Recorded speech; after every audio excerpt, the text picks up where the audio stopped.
Imagine Museveni, Obote and Amin Dadda seated on a round table discussing issues concerning Uganda. Today, I must emphasize on this, that Opeytun Filbert is neither a politician nor an agent of any religion. So I'm not sharing my thoughts as a member of NRM, FDC, NUP, JEMA, DP, UPC, to mention but a few, nor an agent of Christianity, Islam, or Hindu. In fact, not even as a student, because if I was one, the problems facing us today would not exist. But I'm sharing my thoughts as I was born a patriot, a Pan-Africanist, and a victim of tribalism in Uganda. Today, I'm sharing my thoughts not to change anybody, but to make us start thinking. Please, I call upon the citizens of this country, known as Uganda, to imagine with me. Let's take this moment and we start imagining that the current president of Uganda, His Excellency Yoweri Kaguta Museveni, is seated on a round table with the two former presidents of this country, Dr. Apollo Milton Obote, one, the first prime minister of this country, and Idi Amin Dadda, the field marshal, the conqueror of the British Empire, the economic freedom fighter, discussing on the issues of the progress of this country. Imagine with me, a country Uganda would be with the combination of the thoughts of these three critical thinkers. Imagine with me a country Uganda would be with the thoughts of Dr. Apollo Milton Obote, whose quest for unity was expressed in 1967 when he declared Uganda a republic, plus the thoughts of His Excellency Idi Amin Dadda Oume, the conqueror of the British Empire, the field marshal, the economic freedom fighter, whose pure independence for Uganda was on a high rate when he chased all the foreigners from Uganda in the year 1972, who had dominated the economy of this country, and he wanted the people of Uganda to dominate their economy.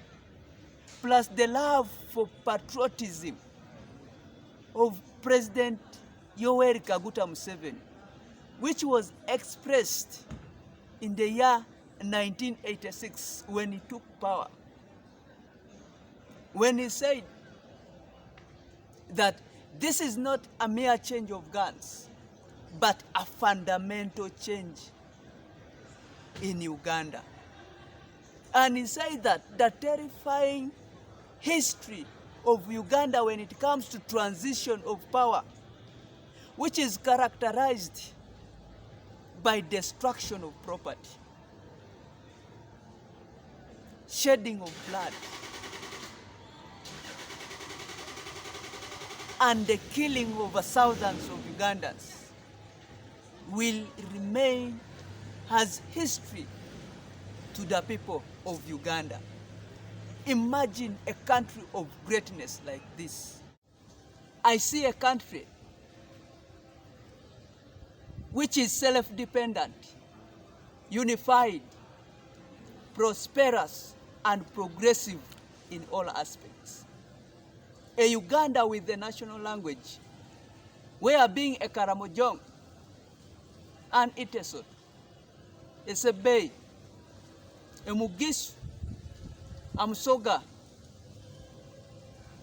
a Muganda, Amuchiga, and Alur, and Acholi, Elangi, Emunyankole is celebrated, but being a Ugandan and an African is celebrated from the bottom of our hearts.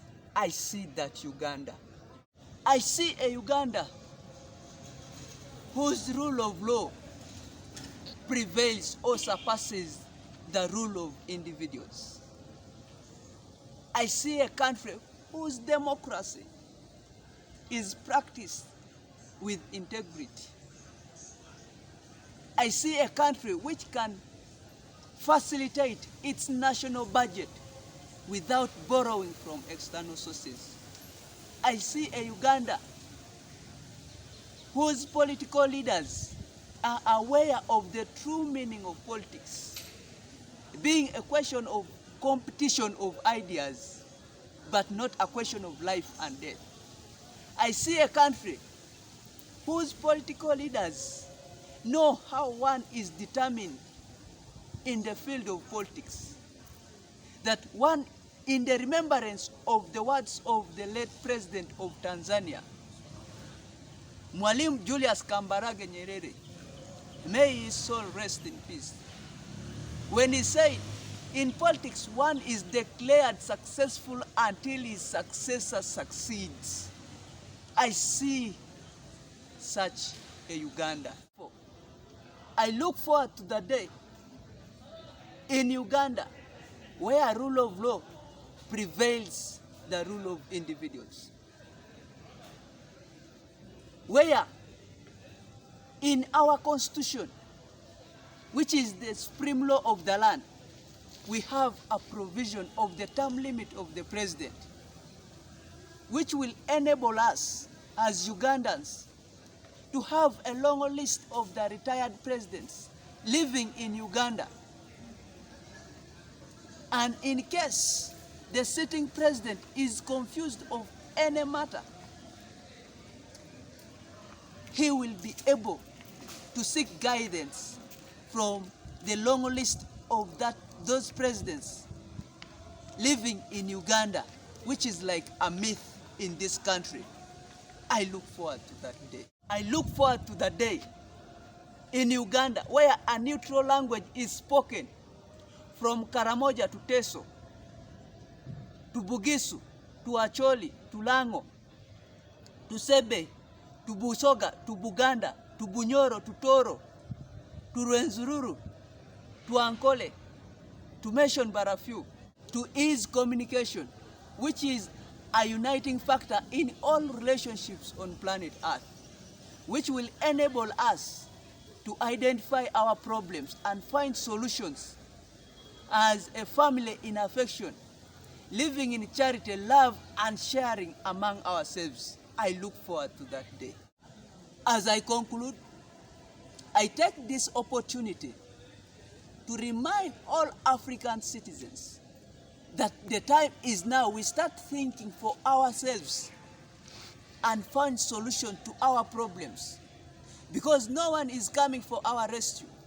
Even God is not going to come and help us, because he created us with the minds to think for the solutions and the hands to execute those solutions.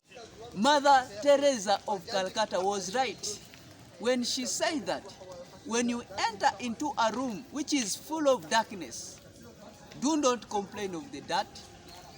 Light a candle and tell your neighbor also to light a candle, and remind your neighbor also to tell his or her neighbor to light a candle.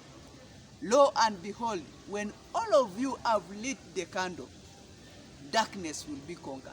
Ralph Waldo Emerson was also right when he said, when you go to any village and you find the village is too dirty, don't complain of the dirt.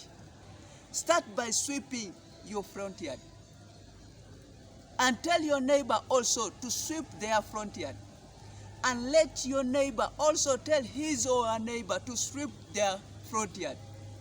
Lo and behold, when all of you are done sweeping, that village will be clean. The message to us here as Ugandans and Africans is that when you find your country is infected by the demons of selfishness, greed, corruption, discrimination, nepotism, tribalism, and disunity, you start by sweeping your front yard and tell your neighbor also to sweep their front yard.